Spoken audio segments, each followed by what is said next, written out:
Hello મિત્રો, કેમ છે? મજામાં? છેલ્લે આપણે આર્થિક વિકાસ 15મા ચેપ્ટરનો પ્રારંભ કર્યો અને એમાં આર્થિક વિકાસનો અર્થ સમજવાનો પ્રયત્ન કર્યો. રાષ્ટ્રીય આવક, માથાદીઠ આવકના સંદર્ભમાં પણ આપણે વાત કરી અને બંનેનો અર્થ પણ સમજ્યા. જીવન ધોરણને પણ સમજવાનો પ્રયાસ કર્યો અને મને આશા છે કે મેં જે ઉદાહરણ આપેલા તેના અનુસંધાનમાં તમે તમારા પેરેન્ટ્સ સાથે કે દાદા સાથે એ ઉદાહરણોને સમજવાની કોશિશ કરી છે. ત્યાર પછી આપણે આર્થિક વૃદ્ધિ અને આર્થિક વિકાસ વચ્ચેના તફાવતની પણ ચર્ચા કરી હતી અને આ તફાવત 3 બાબતોને ધ્યાનમાં લઈને આપણે જોયો તો. એમાં એક વિકાસની પ્રક્રિયાના આધારે, અર્થતંત્રમાં થતા પરિવર્તનના આધારે અને ત્રીજો પ્રકાર હતો વિકસિત અને વિકાસશીલ દેશોના સંદર્ભમાં. આજે આપણે વિકાસશીલ અર્થતંત્રના લક્ષણોની ચર્ચા કરી રહ્યા છીએ અને એ રસપ્રદ ટોપિક છે. વિકાસશીલ અર્થતંત્ર કોને કહેવાય? વ્યાખ્યાયિત કરવા જઈએ તો આવકના આધારે વિકસિત અર્થતંત્ર કે વિકાસશીલ અર્થતંત્ર બેમાંથી કયું અર્થતંત્ર છે તેનો ખ્યાલ આવે. એટલે મહત્વની વાત છે માથાદીઠ આવક. ગઈકાલે આપણે વાત કરી હતી રાષ્ટ્રીય આવક અને તેના આધારે આપણે માથાદીઠ આવક મેળવવાનો પણ પ્રયત્ન કરેલો. રાષ્ટ્રની કુલ આવક ભાગ્યા દેશની કુલ વસ્તી બરાબર માથાદીઠ આવક. તો વિશ્વ બેંકે 2004માં એક અહેવાલ બહાર પાડેલો જેનું નામ છે વિશ્વ વિકાસ અહેવાલ. વિશ્વ બેંકના 2004ના વિશ્વ વિકાસ અહેવાલમાં બતાવ્યા પ્રમાણે $735થી ઓછી માથાદીઠ આવક ધરાવતા હોય તેવા દેશોને વિકાસશીલ અર્થતંત્ર તરીકે ઓળખવામાં આવે છે. બરાબર સમજો, $735 કરતાં ઓછી માથાદીઠ આવક ધરાવતા દેશોને વિકાસશીલ દેશ તરીકે ઓળખવામાં આવે છે. બીજી રીતે કહેવું હોય તો એમ કહેવાય કે જે દેશના લોકોની માથાદીઠ આવક $735થી ઓછી હોય તેવા દેશને વિકાસશીલ અર્થતંત્ર તરીકે ઓળખવામાં આવે છે. આ થઈ આંકડાની દ્રષ્ટિએ, આવકની દ્રષ્ટિએ વિકાસશીલ અર્થતંત્રની વ્યાખ્યા. તમને એવું પૂછવામાં આવે કે વિકાસશીલ અર્થતંત્ર કોને કહેવાય અથવા તો વિકાસશીલ દેશ કોને કહેવાય, તો આપણે એવું લખીશું કે વિશ્વ બેંકના 2004ના વિશ્વ વિકાસ અહેવાલમાં દર્શાવ્યા પ્રમાણે જે દેશના નાગરિકોની માથાદીઠ આવક $735 કરતાં ઓછી હોય તો તેવા દેશને વિકાસશીલ દેશ તરીકે ઓળખવામાં આવે છે. પણ જેમ આપણે દવાખાને જઈએ અને ડૉક્ટર તપાસે ત્યારે આપણને પૂછે, આપણે એમ કહીએ કે મને તાવ આવે છે, તો તરત જ 2-4 પ્રશ્નો પૂછશે.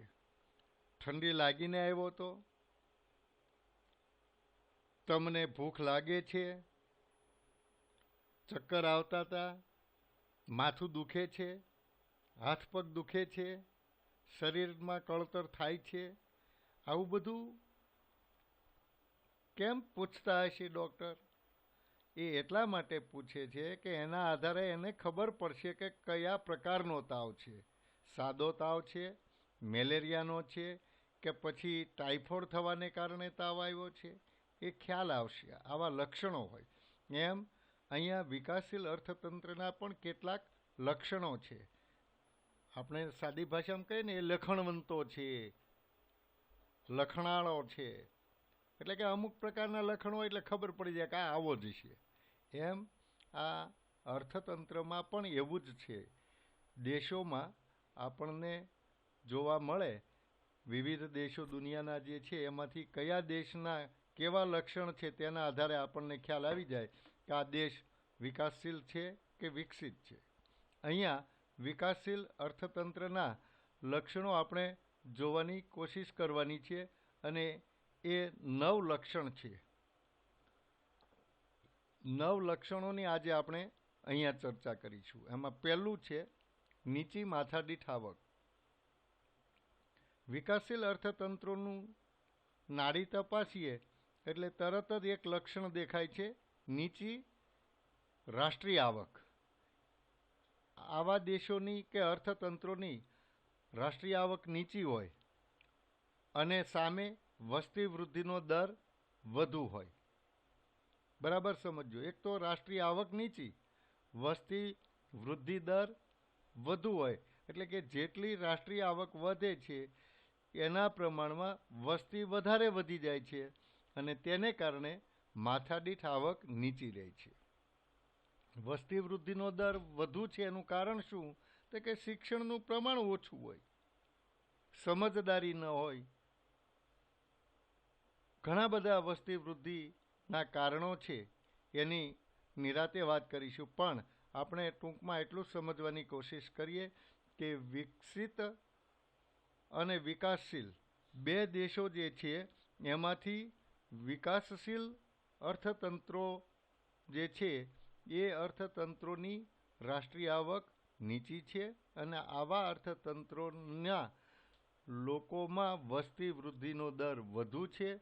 જેટલી આવક વધે છે તેના પ્રમાણમાં વસ્તી વૃદ્ધિ વધુ હોય છે અને તેને પરિણામે માથાદીઠ આવક નીચી રહે છે અને અંતે માથાદીઠ આવક નીચી રહે એટલે સ્વાભાવિક છે કે જીવન ધોરણ પણ નીચું રહે છે. આમ કેમ થાય છે? તો કે આવું થવા માટેનું કારણ એ છે કે જીવન ધોરણ નીચું એટલા માટે રહે છે કે માનો કે હું મારું ઉદાહરણ આપું તો મારો પગાર 10,000 રૂપિયા છે અને મારે એક બાળક છે. હવે આવતા વર્ષે મારો પગાર વધીને 12,000 રૂપિયા થયો. ત્યાં મારું બાળક બીજું જન્મે છે, મારે ત્યાં 2 બાળક થયા. હવે એક બાળકને જ્યારે હું સાચવતો હતો ત્યારે 10,000 રૂપિયા પગાર હતો. હવે બીજું બાળક થયું તો મારે 2 બાળકોની જવાબદારી આવી. પગાર 12,000 રૂપિયા એટલે 2,000 રૂપિયા વધ્યો. પછીના વર્ષે માની લઈએ કે 15,000 રૂપિયા પગાર થયો અને ત્રીજું બાળક જન્મ્યું. પણ ત્રીજું જન્મ્યું ત્યાં સુધી વાંધો નહીં. પહેલું જન્મેલું બાળક છે એ હવે સ્કૂલે જ જતું થયું. એટલે એની સ્ટેશનરી, એના પાઠ્યપુસ્તકો, એની સ્કૂલ બેગ, એને જરૂરી સ્ટેશનરી, એના યુનિફોર્મ, સ્કૂલ ફીઝ, આ બધું જ ભરવાનું. આમ કરતાં કરતાં જેમ મારે પગાર વધતો જાય છે તેના પ્રમાણમાં મારે ત્યાં બાળકોની સંખ્યા વધતી જાય તો સ્વાભાવિક છે કે મારે ત્યાં બચત નહીં થાય. બચત નહીં થાય તો મારે જીવન જરૂરિયાતની જે વસ્તુઓ છે, વૈભવી વસ્તુઓ, એ વસ્તુઓ હું નહીં લઈ શકું એટલે મારું જીવન ધોરણ નીચું રહેશે. અને જ્યાં સુધી જીવન ધોરણ નીચું રહે ત્યાં સુધી હું વિકાસ કરી શકીશ નહીં. અને હું વિકાસ ન કરી શકું, બાજુવાળા ન કરી શકે, આખો સમાજ ન કરી શકે અને અંતે રાષ્ટ્ર વિકાસની દિશામાં ગતિ કરી શકતો નથી. એટલે આમ નીચી માથાદીઠ આવક ધરાવતા અર્થતંત્રો જે છે એ વિકાસશીલ અર્થતંત્ર તરીકે ઓળખાય છે. નંબર 2, વસ્તી વૃદ્ધિ. પેલો વસ્તી વૃદ્ધિનો દર કયો છે? હવે આવે છે વસ્તી વૃદ્ધિ. જોજો, વસ્તી વૃદ્ધિનો દર અને માથાદીઠ આવક જે છે એ વૃદ્ધિ દર, બંને વૃદ્ધિના દરને ટકાવારીમાં જોવા જઈએ તો વસ્તી વૃદ્ધિનો દર ઊંચો જોવા મળે છે. અહીંયા આપણને આપ્યું છે કે વધુ વસ્તી વધારો, એટલે એનો અર્થ એવો થાય કે વિકાસશીલ રાષ્ટ્રો છે એમાં વસ્તી વધારો વધુ જોવા મળે છે. વસ્તી વધતી જ જાય છે, વધતી જ જાય છે, અને આવા વિકાસશીલ રાષ્ટ્રોમાં વસ્તી વૃદ્ધિનો દર જે છે એ 2% કે તેના કરતાં પણ ઊંચા દરે આપણને વસ્તી વૃદ્ધિ દર જોવા મળે છે. એનો અર્થ એવો થાય કે વસ્તી વૃદ્ધિ દર છે એ વિકાસ વૃદ્ધિ દર કરતાં વધુ છે, અથવા તો જેટલો આપણે વિકાસ કરીએ છીએ એ વિકાસને રાત્રે જેમ ચોર ચોરી જાય એમ વસ્તી વૃદ્ધિ જે થાય છે એ આપણી વધારાની આવકને ખાઈ જાય છે. એટલે જેટલી આવક મેળવીએ એટલી પાછળ વસ્તી વધતી જાય છે, એના ભરણ પોષણમાં ખર્ચ કરવો પડે છે, અને પરિણામે આપણું જીવન ધોરણ નીચું રહે છે, અને અંતે આપણે વિકાસની દિશામાં ગતિ કરી શકતા નથી. ત્રીજું લક્ષણ આપ્યું છે આપણને, કૃષિ ક્ષેત્ર પર અવલંબન. વિકાસશીલ રાષ્ટ્રોની આ ખાસિયત છે.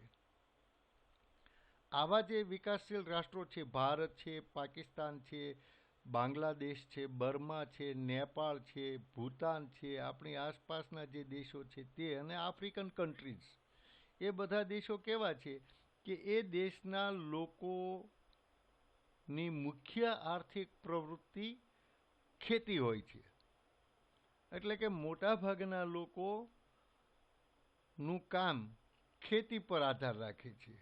એટલે 60% કરતાં પણ વધુ ખેતી પર નભનારા લોકો છે, અને રોજગારી માટે કૃષિ પર આધાર રાખીએ છીએ આપણે. ગામડાના તમામ લોકો આપણે જોઈએ તો બધા જ લગભગ ખેતી પર રોજગારી માટે આધાર રાખે છે. હવે ખેતી ક્ષેત્ર એવું છે કે જેટલા જન્મે છે, જેટલી વસ્તી વધતી જાય છે, એ બધાને કંઈ રોજગારી પૂરી પાડી શકવાનું નથી. એની એક મર્યાદા છે. પણ એ મર્યાદાને આવા વિકાસશીલ રાષ્ટ્રો સમજી શકતા નથી, અને પરિણામે જેમ જેમ વસ્તી વધતી જાય એ બધા જ ખેતીમાં જોડાય છે, અને ખેતી એ મુખ્ય આર્થિક પ્રવૃત્તિ થઈ જાય છે. મોટા ભાગના લોકો ખેતી એ જ એમની આર્થિક પ્રવૃત્તિ છે, અને લોકોની રોજગારી માટે પણ ખેતી ઉપર જ આધાર રાખે છે. બીજી વાત એ કરી છે આ લક્ષણમાં કે રાષ્ટ્રીય આવકમાં ખેત પેદાશનો અથવા તો ખેતી ક્ષેત્રનો હિસ્સો પણ વધુ જોવા મળે છે. નહીતર રાષ્ટ્રીય આવકમાં બીજા ક્ષેત્રોનો હિસ્સો હોવો જોઈએ છે, પણ જેટલો હોવો જોઈએ તેટલો નથી, અને ખેતી ક્ષેત્રનો હિસ્સો 25% જેટલો થવા જાય છે, જે આપણને વિકાસની દિશામાં ગતિ કરવામાં અવરોધક પરિબળ બને છે. રાષ્ટ્રીય આવકમાં બીજા ક્ષેત્રોનો પણ હિસ્સો વધવો જોઈએ, અને ખેતી ક્ષેત્રનો હિસ્સો ઘટતો જવો જોઈએ. એ કઈ રીતે થઈ શકે એ આગળ આપણે આ ચેપ્ટરમાં અભ્યાસ કરીશું ત્યારે ખ્યાલ આવશે તમને. આવતીકાલની જે ચર્ચા થશે આપણી હવે પછીની, ત્યારે સમજ પડશે કે ખેતી ક્ષેત્રની જગ્યાએ કયા ક્ષેત્રોનો વિકાસ થવો જોઈએ. જેમ જેમ આપણે ચેપ્ટર ભણતા જઈશું તેમ તેમ નવા ને નવા પેજીસ ખુલતા જશે, નવા નવા એંગલ્સ આવશે જે આપણને વધુ ઇંતજારી કરાવશે. તો પછી શું હોય, તો પછી કોનો હિસ્સો હોય, આવું મનમાં પ્રશ્ન થાય, અને એ જે પ્રશ્ન થાય ને એ જ આપણને અભ્યાસ માટે પ્રેરણા પૂરી પાડે છે. ચોથું લક્ષણ આપ્યું છે આવકની વહેંચણીની અસમાનતા. વિકાસશીલ રાષ્ટ્રો જે છે એ રાષ્ટ્રોમાં આવક અને ઉત્પાદનના સાધનોની વહેંચણી જે છે એમાં અસમાનતા જોવા મળે છે. ખૂબ અસમાનતા છે. ઉત્પાદનના સાધનો કેટલા છે, કયા કયા છે, એ આવતીકાલે આપણે જોવાનું છે. પણ એના પહેલાં હું કહું કે ઉત્પાદનના સાધનોની વહેંચણી અસમાન રીતે થઈ છે, અને આવકની વહેંચણી પણ અસમાન રીતે થઈ છે. એવી જ રીતે ગ્રામીણ વિસ્તારમાં અને શહેરી વિસ્તારોમાં પણ અસમાન વહેંચણી જોવા મળે છે. આપણા દેશમાં 20% ધનિકો એવા છે કે જે રાષ્ટ્રીય આવકનો 40% હિસ્સો ધરાવે છે. કલ્પના કરો, માત્ર 20% લોકો રાષ્ટ્રીય આવકનો હિસ્સો કેટલો ધરાવે છે? 40%. એટલે કે જે આવક છે એની 40% આવક 20% લોકોની છે. જ્યારે તળિયાના અથવા તો પાયાના છેવાડાના જે માણસો છે એ 20% ગરીબો એવા છે કે જેની પાસે રાષ્ટ્રીય આવકનો હિસ્સો કેટલો છે? 10% છે. પેલા પાસે 40% છે. આ અસમાનતા છે. અને પરિણામ એ આવે છે કે આવક અને સંપત્તિનું કેન્દ્રીકરણ થાય છે. બીજા શબ્દમાં કહીએ તો ધ્રુવીકરણ થાય છે. ત્રીજા શબ્દમાં કહેવું હોય તો એમ કહી શકાય કે દેશના 20% લોકો જે છે એ મોટા ભાગની એટલે કે દેશની 40% આવક લઈ જાય છે. અને પરિણામે ધનિકો વધુ ધનિક થતા જાય છે અને ગરીબો વધુ ગરીબ થતા જાય છે. આ લક્ષણ એ વિકાસશીલ રાષ્ટ્રનું છે. આવી અસમાન વહેંચણી આપણને જોવા મળે છે. અને એ કઈ છે? આવકની અને ઉત્પાદનના સાધનોની અસમાન વહેંચણી છે. બેરોજગારી અથવા તો બેકારી આ વિકાસશીલ દેશોનું મહત્વનું અગ્રેસર કહી શકાય તેવું લક્ષણ છે. બેરોજગારીનું પ્રમાણ કેટલું છે? તો કે કુલ શ્રમિકોના 3% કરતાં પણ વધુ બેરોજગારી આવા દેશોમાં આપણને જોવા મળે છે. હવે બેરોજગારી કે બેકારી કોને કહેવાય? બેકાર કોને કહેવું? આની એક વ્યાખ્યા છે જે અહીંયા નથી આપી. આપણે સમજવાની કોશિશ કરીએ કે બેકાર કોને કહેવાય. 60 વર્ષના વડીલ બેઠા હોય અને કામ ધંધે ન જાય તો એને બેકાર કહેવાય કે કેમ? તો તમે વિચાર કરશો, અવઢવમાં પડશો. હા પાડવી કે ના પાડવી? નહીં કહેવાય. તમારી ઉંમરના જે બાળકો જે ભણે છે, વિદ્યાર્થીઓ છે, એને બેકાર કહેવાય કે કેમ? નહીં. તમને બેકાર ન ગણાય. કારણ કે તમે પ્રવૃત્તિ કરો છો પણ ભણવાની પ્રવૃત્તિ કરો છો. આવક મેળવવાની પ્રવૃત્તિ કરતા નથી. વૃદ્ધો જે છે એ પણ કામ નથી કરતા. હવે કામ કરીને પરવારી ગયા છે. એટલે એવા માણસોને પણ બેકાર ન ગણી શકાય. તો બેકાર કોને કહેવા? તો કે જે યુવાનો છે, કામ કરી શકે તેમ છે, તેને આપણે બેકાર કહીશું. આ વ્યાખ્યા પણ અધૂરી છે. વ્યાખ્યા બેકારની એને કહેવાય કે જે માણસ પ્રવર્તમાન વેતન દરે કામ કરવા શક્તિમાન હોવા છતાંય કામ માટે તૈયારી હોવા છતાં એને કોઈ બોલાવે નહીં તો તે માણસને બેકાર કહેવાય. દાખલા તરીકે 45 વર્ષનો ભાઈ હોય, વેતનનો દર 500 રૂપિયા ચાલે છે મજૂરીનો, અને 500 રૂપિયામાં કામ કરવા માટે એ વ્યક્તિ તૈયાર થાય છે કે હું 500 રૂપિયામાં કામ કરવા તૈયાર છું, અને છતાંય એને કોઈ કામે બોલાવે નહીં. નહીં બોલાવવાનું કારણ એ લંગડો છે એટલે નહીં, એ એક હાથે ઠૂઠો છે એટલે નહીં, એ એક આંખે કાણો છે એટલે નહીં, એ સાંભળતો નથી એટલે નહીં. એમ નહીં, સાંભળે છે, જોઈ શકે છે, હાથ છે, બંને પગ છે, શક્તિવાળો છે, કામ કરવા માટે શક્તિમાન છે, છતાં પણ એ માણસને કોઈ બોલાવે નહીં તો એ બેકાર છે એમ કહી શકાય.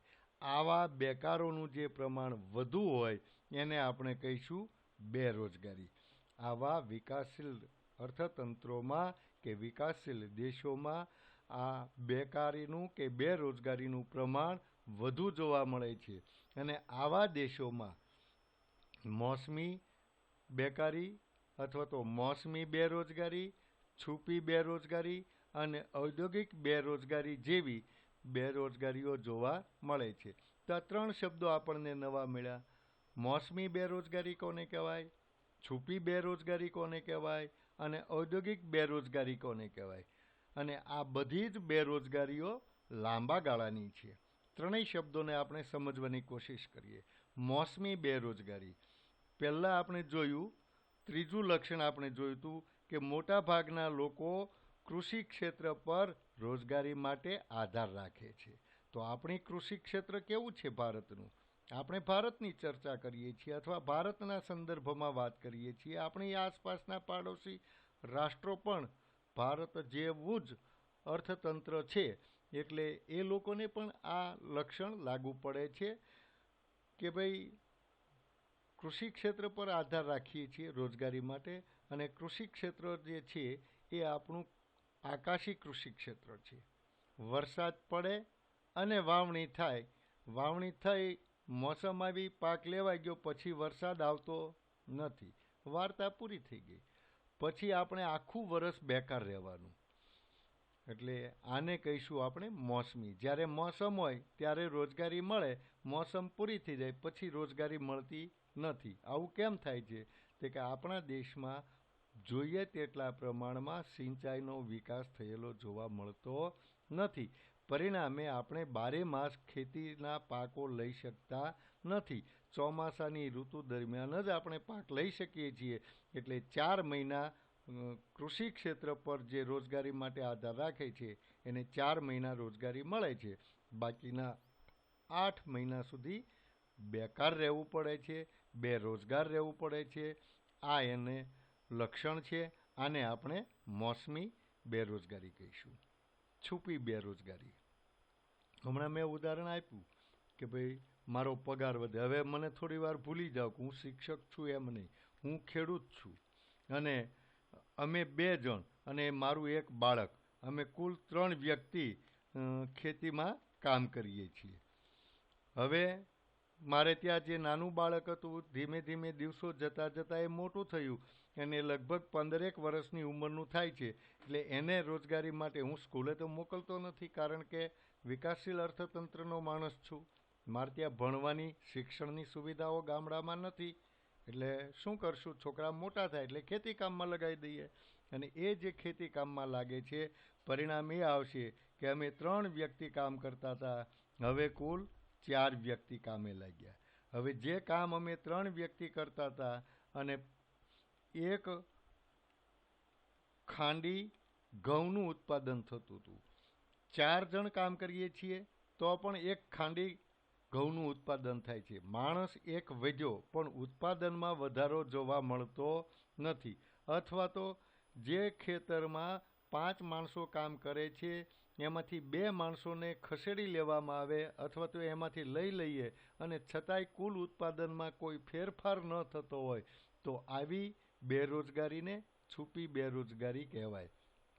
બહારથી જોતા આપણને લાગે બધા કામ કરે છે અને ઉત્પાદનમાં વધારો થાય છે, પણ ખરેખર ઉત્પાદનમાં કોઈ પણ જાતનો વધારો થતો નથી. કામ કરતા દેખાય છે. એ બધી છુપી બેરોજગારીનું ઉદાહરણ છે. અને ત્રીજો શબ્દ આપ્યો છે ઔદ્યોગિક બેરોજગારી. ઉદ્યોગોમાં ફેરફાર થાય, મશીનરીમાં ફેરફાર થવાને કારણે પહેલાં હીરાના વ્યવસાયમાં ગોળ ઘંટી હતી અને અંગુર કટોરા સરાણ નાખવી પડતી, સરાણ માંજવી પડતી, સરાણ સાંધવી પડતી. અઠવાડિયામાં 1-2 વખત આપણે આ સરાણ બદલવાની આવતી અને નખ ઘસવા પડતા. આવી બધી જૂની સિસ્ટમ હતી. હવે એમાં પરિવર્તન આવ્યું અને સેમી સરાણ આવી ગઈ. એમ કરતાં કરતાં આધુનિક ટેકનોલોજીવાળી ઘંટીઓ આવી. હવે હીરો ફેરવવો ન પડે, કટોરા બદલવા ન પડે અને હીરો ઘસાઈ જાય એટલે લાઇટ થાય અને આપણે ઘસીને લઈ લેવાનો હીરો. આ રીતે જે ડાયમંડ કટિંગ થાય છે, એટલે ટેકનોલોજીકલ ફેરફારો થયા અને તેને કારણે એ જે નવા ફેરફારો થતા એમાં જે કારીગરો સેટ થયા એને રોજગારી મળી અને નવી ટેકનોલોજીમાં સેટ ન થઈ શક્યા એ બધા બેરોજગાર થઈ ગયા. એવું જે બેરોજગાર હોય એને આપણે ઔદ્યોગિક બેરોજગારી તરીકે ઓળખીએ છીએ. આ 3 બેરોજગારી કેવી છે? તે કે લાંબા ગાળાની છે અને પરિણામ એ આવે છે કે માણસો વધુ બેરોજગાર રહે અને વધુ માણસો બેરોજગાર હોય તો રાષ્ટ્રીય આવક ઓછી થશે અને માથાદીઠ આવક પણ ઓછી થશે અને માથાદીઠ આવક ઓછી થશે તો જીવન ધોરણ પણ આપણું નીચું જશે. છઠ્ઠું લક્ષણ આપ્યું છે આપણને ગરીબી. હવે કામ જ ન મળતું હોય, મોસમી બેરોજગારી હોય, છુપી બેરોજગારી હોય, ઔદ્યોગિક બેરોજગારી હોય, નીચી માથાદીઠ આવક હોય અને કોઈ મૂડીરોકાણ કરતું ન હોય, નવા કારખાનાઓની સ્થાપના થતી ન હોય, તો શું થાય? એવા દેશમાં ગરીબો વધુ હોય, ગરીબાઈનું પ્રમાણ વધતું જાય, રોજ ને રોજ વધતું જાય. અને માનો કે મારી 5 વીઘા જમીન છે, અમે 4 જણ છીએ, પછી મારે દીકરાઓ વધતા જાય અને 8 બાળકો છે ને 2 અમે 10 જણનું કુટુંબ થયું, 5 વીઘાની જમીન છે. કેમ ભરણ પોષણ થાય? એટલે સ્વાભાવિક છે કે મારું કુટુંબ છે એ ગરીબ થઈ જશે. એમ આવા ગરીબીનું પ્રમાણ વિકાસશીલ અર્થતંત્રોમાં વધુ જોવા મળે છે. ગરીબી એ વિકાસશીલ અર્થતંત્રનું લક્ષણ મહત્વનું ગણી શકાય તેવું છે. અને તેને કારણે અનાજ, કપડાં, રહેઠાણ, શિક્ષણ, આરોગ્ય જેવી પાયાની જરૂરિયાતો સંતોષાતી નથી. ગરીબી હોવાને કારણે સીધી વાત છે કે આવક નથી એટલે ગરીબ છે. એટલે એ સારી ગુણવત્તાવાળું અનાજ ન ખરીદી શકે. બ્રાન્ડેડ અને એક કરતાં વધુ પડતા કપડાં, પેટર્ન બદલાય, ફેશન બદલાય અને કપડાં આવી જાય તેવું પણ ન થાય. આ જરૂરિયાત આપણે ન સંતોષી શકીએ. રહેઠાણમાં પણ એવું થાય. આપણે ભાડે રહેતા હોઈએ, નાના માણસો, ઓછી આવક, ખાનારા સભ્યોની સંખ્યા વધુ હોય, પરિવાર મોટું હોય, મકાન ન લઈ શકતા હોઈએ, ભાડે રહેવું પડતું હોય, નાનું મકાન હોય તો એમાં રહેવું પડતું હોય. આપણે સારું મકાન લેવા જઈએ તો એટલા બધા પૈસા આપણી પાસે હોય નહીં. પરિણામે સારું રહેઠાણ આપણે પ્રાપ્ત કરી શકતા નથી. વધુ બાળકો છે એને મારે ભણવા મૂકવા છે, સારું શિક્ષણ અપાવવું છે, પણ મારી પાસે પૈસા નથી, હું ગરીબ માણસ છું. એટલે સારા શિક્ષણની સુવિધા હું મેળવી શકતો નથી.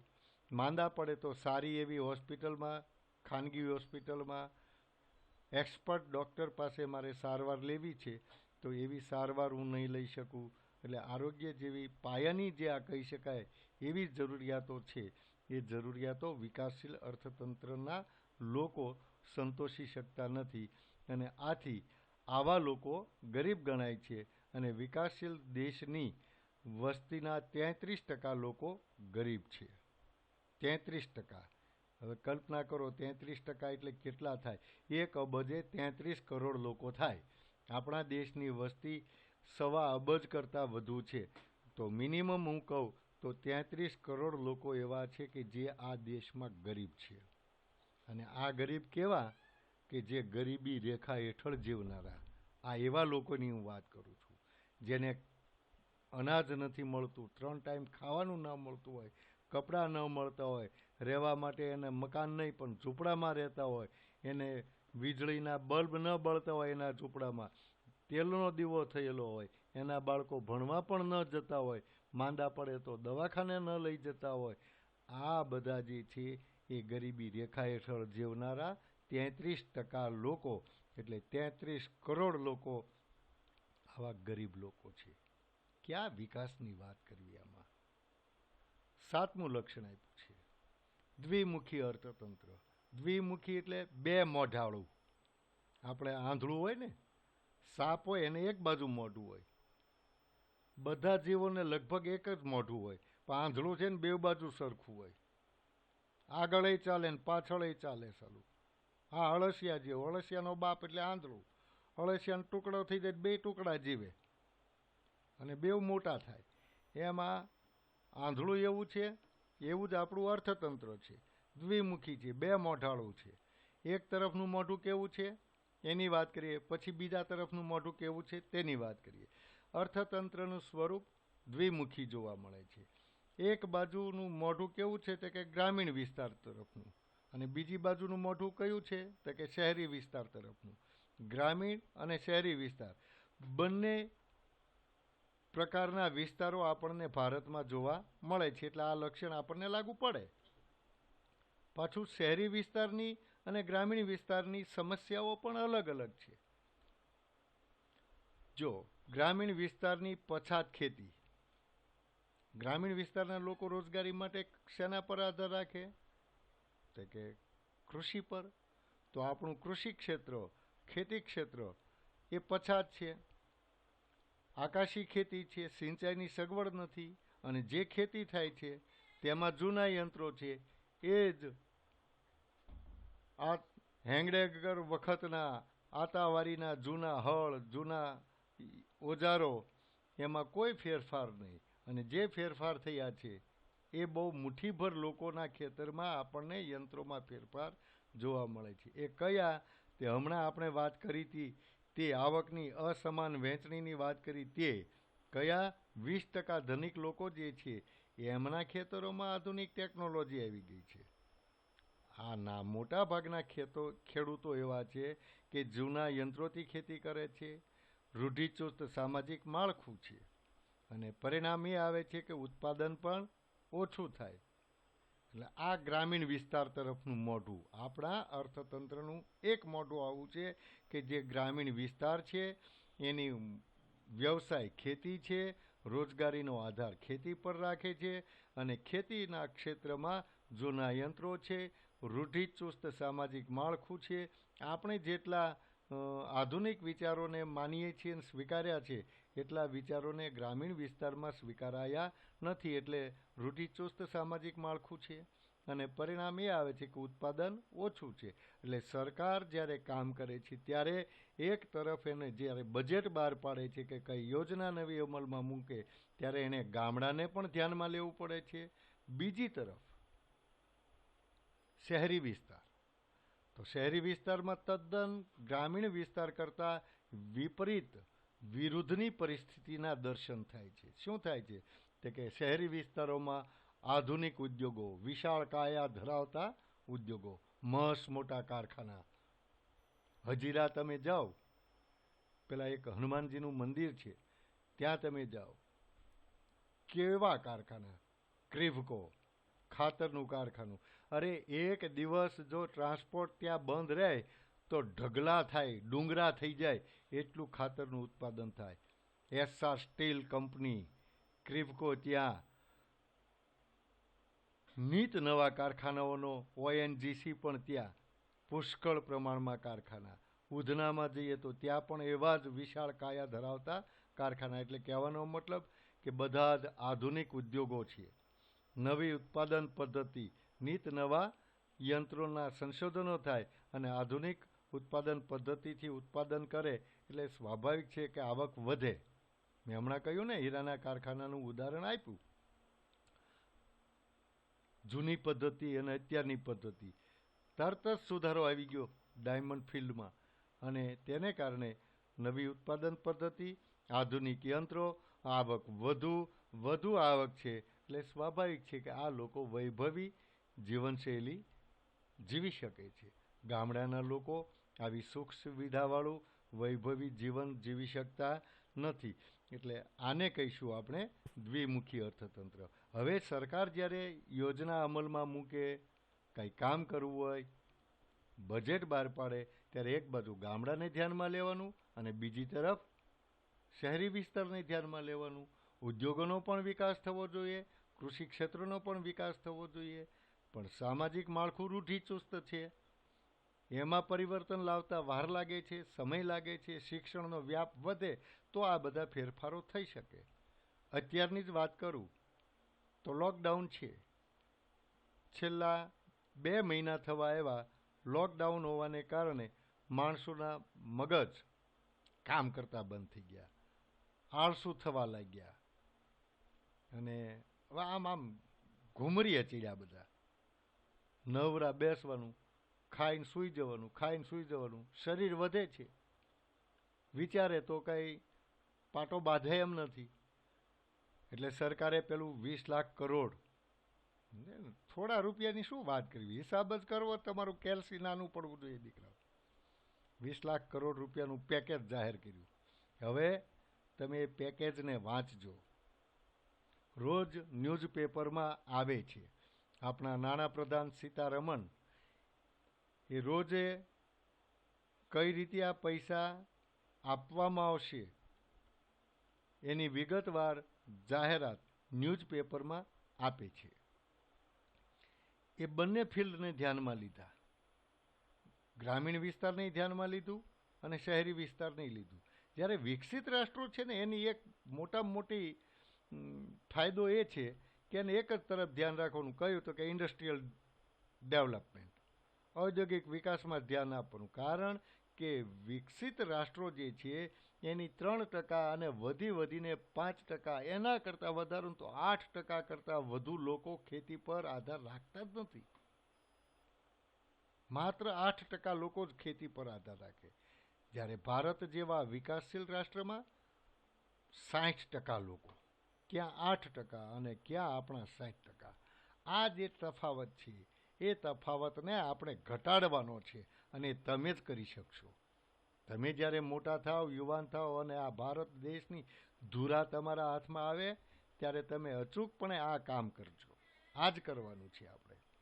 અને પરિણામ એ આવે છે કે આ વસ્તુ જે આપણને 20 લાખ કરોડની પેકેજ કીધું એમાં લોકોને આર્થિક રીતે સહાયક બનવા માટે સરકારે કોશિશ કરી છે જેથી કરીને તમામ ક્ષેત્રોનો, કૃષિ ક્ષેત્ર, ઔદ્યોગિક ક્ષેત્ર, સેવા ક્ષેત્ર, બધા ક્ષેત્રોનો વિકાસ થઈ શકે. છેલ્લે તો આપણા ગુજરાત રાજ્યના મુખ્યમંત્રીએ પણ એક જાહેરાત કરી કે 2 થી 3%ના દરે, વ્યાજ દરે 1 લાખ રૂપિયા લોન આપવામાં આવશે. માત્ર અરજી કરવાથી લોન મળશે. 6 મહિના સુધી વ્યાજ ભરવાનું નથી. 3 વર્ષે 1 લાખ રૂપિયા આપણે પૂરા કરવાના. આ બધા નાના માણસોને કામમાં આવી શકે તેવું. ઓટો રિક્ષાવાળાને કામ 1 લાખ રૂપિયા મળી શકે. નાના નાના જે ધંધાઓ કરે છે, પાનની દુકાનો છે, તેવા માણસોને આ લોન મળી શકે. એમ્બ્રોઇડરીના કારખાના હોય તો તેમને પહેલાંમાંથી મળી શકશે. કોઈ ગેરેજ હોય તો તેને આમાંથી 1 લાખ રૂપિયા લોન મળી શકે. અને 3 વર્ષે ભરવાના છે. આ ફાયદો. એટલે નાના માણસો બેઠા થશે તો આપણું અર્થતંત્ર વેગવંતું બનશે. આ 2 મહિનાથી લોકડાઉનને કારણે કોઈ પણ પ્રકારના આર્થિક પ્રવૃત્તિ થઈ નથી. એને વેગવંતી બનાવવા માટે સરકારે આ બૂસ્ટર ડોઝ આપ્યો છે આપણને. અને આવા દ્વિમુખી અર્થતંત્રમાંથી એમને બહાર લાવી અને લોકોને કામ કરવા માટે આ જાહેરાતો કરી છે અને મેળવવાનો પ્રયત્ન કરજો. 8મું લક્ષણ આપ્યું છે આપણને પાયાની અપર્યાપ્ત સેવાઓ. પાયાની કહી શકાય તેવી સુવિધાઓ જે છે એ વિકાસશીલ અર્થતંત્રોમાં જોવા મળતી નથી. પાયાની અને અનિવાર્ય હોય, જેનું નિવારણ થઈ શકે નહીં, એ હોવી જ જોઈએ. એના વગર ચાલે જ નહીં, હોવી જ જોઈએ એવું હોય ત્યારે આપણે શબ્દ લખીશું અનિવાર્ય. આ સેવાઓ કે આ સુવિધાઓ કે આ સગવડો હોવી જોઈએ જે પાયાની સેવાઓ છે, જેનો વિકાસ આપણા ભારત જેવા વિકાસશીલ અર્થતંત્રોમાં ઓછો જોવા મળે છે. કયું? તો શિક્ષણ. તમામ સમસ્યાઓનો ઉકેલ મિત્રો શિક્ષણ જ છે. તમામ સમસ્યાઓનો. ચાહે આતંકવાદ હોય, ત્રાસવાદ હોય, નક્સલવાદ હોય, ગરીબી હોય, બેકારી હોય, બેરોજગારી હોય, દ્વિમુખી અર્થતંત્ર હોય, વસ્તી વૃદ્ધિ હોય, નીચી માથાદીઠ આવક હોય, અસમાન વહેંચણી હોય કે બેરોજગારી હોય, જે કંઈ હોય તે બધી જ સમસ્યાઓનો ઉકેલ શિક્ષણમાં છે, એજ્યુકેશનમાં છે. એટલે તમે ભણજો. ભલે 45% આવે, ભણવાનું છોડતા નહીં. જરૂરી નથી કે 90% આવવા જોઈએ. શિક્ષિત હોવા જોઈએ. શિક્ષણ હોય, સમજ આવશે. આધુનિક વિચારોવાળા તમે થશો. સમસ્યાઓને સમજી શકશો. એના ઉકેલ માટે તમે વિચારી શકશો. અને બસ પૂરું થઈ ગયું. વિકાસશીલ અર્થતંત્રની નાગરિકો આ સમસ્યાને સમજે અને એના ઉકેલ માટે વિચારે અને જે વિચાર આવે છે એ જ આપણી સમસ્યાનો ઉકેલ છે. એ પાયાની સુવિધા શિક્ષણનું પ્રમાણ, શિક્ષણની સેવાઓ પૂરતા પ્રમાણમાં આપણા દેશમાં ગ્રામીણ ક્ષેત્રોમાં જોવા મળતી નથી. ગ્રામીણ ક્ષેત્રમાં જોઈએ તેટલો વાહન વ્યવહાર પણ નથી. પાકી સડકો તો હવે થઈ છે પણ એ કહેવા પૂરતી થઈ છે. સ્ટેટ હાઈવેનો વિકાસ નથી. રેલવેની પૂરતી સુવિધા નથી. હવાઈ માર્ગની પૂરતી સુવિધા નથી. એટલે ઇન શોર્ટ કહી શકાય કે વાહન વ્યવહારની જોઈએ તેટલા પ્રમાણમાં સુવિધા નથી. હા, સંદેશા વ્યવહારમાં સુધારો આવ્યો છે. આ મોબાઈલ આવી ગયા ને એટલે મોબાઈલ આવ્યા અને એ મેન તમે ખરીદ્યા છે, વાપરીએ છીએ, કંપનીઓવાળાને ધંધો કરવો છે એટલે એમણે ટાવર નાખ્યા છે, એટલે એ સંદેશા વ્યવહારની સુવિધા છે. બાકી સરકાર દ્વારા સંદેશા વ્યવહારની સુવિધાઓ થઈ હોય, એમણે લેન્ડલાઇનની સુવિધા આપણને પૂરી પાડી હોય એવું નથી. કેટલાય ગામડાઓ એવા છે, મોટા ભાગના ગામડાઓ એવા છે કે જ્યાં બીએસએનએલના ટાવર હોય અથવા તો બીએસએનએલના કનેક્શનો હોય. સંદેશા વ્યવહાર, આરોગ્યની સુવિધા, દવાખાના, 10-15 ગામડે એક દવાખાનું હોય, એમાં ડૉક્ટર હોય તો સારું, નહીં તો ડૉક્ટર હાજર ન હોય. એટલે આરોગ્ય વિષયક સેવા, બેન્કિંગ સેવા, આ બધા ક્ષેત્રો એવા છે કે જે ગ્રામ્ય વિસ્તારમાં ખૂબ જ ઓછા વિકાસ પામ્યા છે. એનો વિકાસ જ નથી થયો અને તેને પરિણામે આપણા દેશ માટે વિકાસમાં અવરોધક પરિબળ બની શકે છે પાયાની અપર્યાપ્ત સેવાઓ. મને યાદ છે, હું લગભગ 10મું ભણતો હતો, મારા ગામમાં એક મહિલાને સાપ કરડ્યો અને પહેલો વરસાદ આવેલો. ધમાકેદાર એન્ટ્રી નહોતી, પર વરસાદ આવ્યો, કાચા રસ્તા એટલે કાદવ થઈ જાય, બળદગાડું ચાલે નહીં, બીજું વાહન તો ક્યાં ચાલે ને ગામમાં કોઈ વાહન નહીં. બાજુના ગામમાંથી ટ્રેક્ટર લઈ આવ્યા. હવે એમાં લોરી ન ચડાવાય, નહીં તો ટ્રેક્ટર ચાલે નહીં, ખૂપી જાય. એટલે લોરી છોડાવી, ખાલી એન્જિન, એ એન્જિનને ખાટલો બાંધ્યો, એમાંય લેડીઝને સુવડાવી, કડબડ કડબડ કડબડ કરતું કરતું ઠુકુક ઠુકુક ઠુકુક કરતું લઈને જવાનું. પહેલાં તો ટ્રેક્ટર માગવા ગયા, પછી આને કેમ લઈ જવું એ વિચાર્યું. એ કોઠા સૂઝવાળા ગામડાના માણસો ખાટલો બાંધ્યો, એમાં લેડીને સુવડાવી દવાખાને લઈ જતા હતા. જવાનું હતું 30 કિલોમીટર દૂર. કલ્પના કરો, 30 કિલોમીટર. રસ્તામાં લેડી મૃત્યુ પામી. નહોતી આરોગ્ય વિષયક સુવિધા એટલે એ સ્ત્રી મરી ગઈ. નહોતી વાહન વ્યવહારની સુવિધા એટલે એ સ્ત્રી મરી ગઈ. નહોતી સંદેશા વ્યવહારની સુવિધા એટલે એ સ્ત્રી મરી ગઈ. આ 3 પરિબળો હતા જવાબદાર કે જેના કારણે તાત્કાલિક સારવાર મળવામાં વિલંબ થયો. જ્યારે શહેરી વિસ્તારમાં અહીં સાપ કરડ્યો, 10 મિનિટ 5 મિનિટમાં તમે દવાખાને પહોંચી જાઓ. એટલે આમ મોટા ભાગનો રાષ્ટ્રનો વિસ્તાર ગ્રામીણ વિસ્તાર છે અને એમાં આ સુવિધાઓનો અભાવ જોવા મળે છે. છેલ્લું લક્ષણ છે આંતરરાષ્ટ્રીય વ્યાપારનું સ્વરૂપ. હવે જ્યાં દેશના મોટા ભાગના લોકો, 60% લોકો ખેતી પર નભતા હોય, રોજગારી માટે ખેતી પર આધાર રાખતા હોય, તો સ્વાભાવિક છે કે એ દેશની મોટા ભાગની આવક કઈ હોય? કૃષિ ક્ષેત્ર પર. કૃષિ ક્ષેત્રની જ આવક. ઔદ્યોગિક ઉત્પાદનોનું પ્રમાણ ઓછું હોય અને પરિણામ એ આવે છે કે વિકાસશીલ અર્થતંત્રનું વિદેશ વ્યાપાર માળખું અલગ સ્વરૂપનું જોવા મળે છે. કેવું છે તે કે વિકાસશીલ રાષ્ટ્રોની પ્રાથમિક ક્ષેત્રની પેદાશોની નિકાસ મુખ્ય હોય. હવે આપણે જે ઉત્પાદન કરીએ એ જ આપણે વિદેશમાં વેચવાનું છે અને આપણા દેશની વસ્તુ America, England, France, Germany, Japan આવા દેશોમાં વેચવાનું હોય તો સારી ગુણવત્તાવાળું જોઈએ. પણ આપણે ત્યાં તો જૂના યંત્રો છે, પુરાણી પદ્ધતિઓ છે, એટલે ગુણવત્તાવાળી વસ્તુનું ઉત્પાદન ઓછું થાય. છતાંય કૃષિ પેદાશ જે છે, જેને આપણે પ્રાથમિક ક્ષેત્ર કહીએ છીએ, એવી પેદાશોની નિકાસ આપણે કરીએ છીએ. એમાંથી આપણને આવક મળે. બીજું શું મોકલીએ છીએ? તે કે કાચી ધાતુઓ, ખનિજો કાઢીએ છીએ, કાચી ધાતુઓ કાઢીએ છીએ, એની આપણે નિકાસ કરીએ છીએ. એટલે કૃષિ પેદાશો અને કાચી ધાતુઓની નિકાસ કરીએ, જેમાં આવકનું પ્રમાણ ઓછું છે. અને બીજું, એની માંગ પણ ઓછી હોય, કારણ કે આપણા કરતાં કૃષિ ક્ષેત્ર વિકસિત રાષ્ટ્રોનું વધુ સારું છે અને એની ખેત પેદાશો સારી ગુણવત્તાવાળી છે. એટલે વિદેશોમાં આપણી જે નિકાસો છે એનું પ્રમાણમાં માંગ ઓછી છે અને આવક ઓછી થશે. તેની સામે આપણે કઈ આયાત કરીએ છીએ? કેવી વસ્તુની? તે કે ઔદ્યોગિક પેદાશોની આયાત કરીએ છીએ, યંત્ર સામગ્રીની આયાતો કરીએ છીએ. અને આ વસ્તુ એવી છે, ઔદ્યોગિક પેદાશો, યંત્ર સામગ્રી, ઇજનેરી સામાન, તો કે એના ભાવ વધુ છે, એના ભાવ વધુ છે, નિકાસ કરીએ એના ભાવ ઓછા છે, એટલે આપણે વધારે પૈસા ચૂકવવા પડે, રળીએ એના કરતાં ચૂકવવાનું વધુ થાય છે. એટલે આમ આંતરરાષ્ટ્રીય વ્યાપારનું સ્વરૂપ કેવું છે? વિરોધાભાસી છે. આયાતોનો ખર્ચ વધુ છે અને પરિણામ એ આવે છે કે વિકાસશીલ રાષ્ટ્રો માટે વિદેશ વ્યાપારની શરતો, સામેનો દેશ જે શરતો મૂકે છે એ શરતો આપણને પ્રતિકૂળ હોય છે, અનુકૂળ આવે એવી હોતી નથી.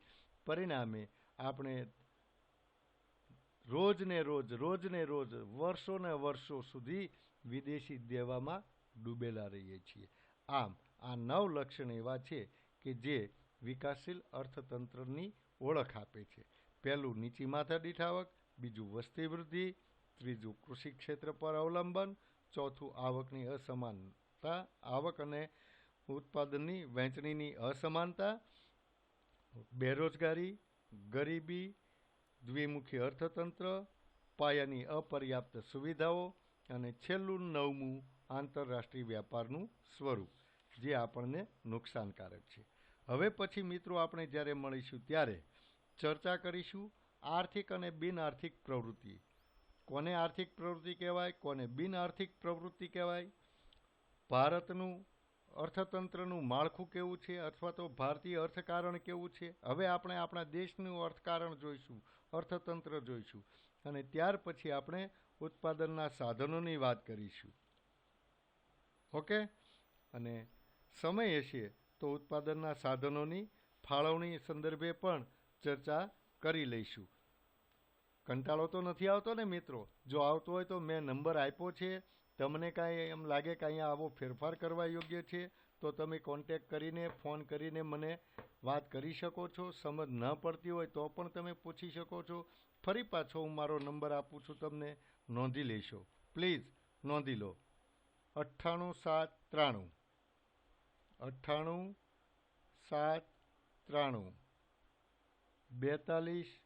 42 88 2. 42 88 2. ફરી વખત બોલું છું, 98793 98793 42882 કોન્ટેક્ટ કરી શકો છો.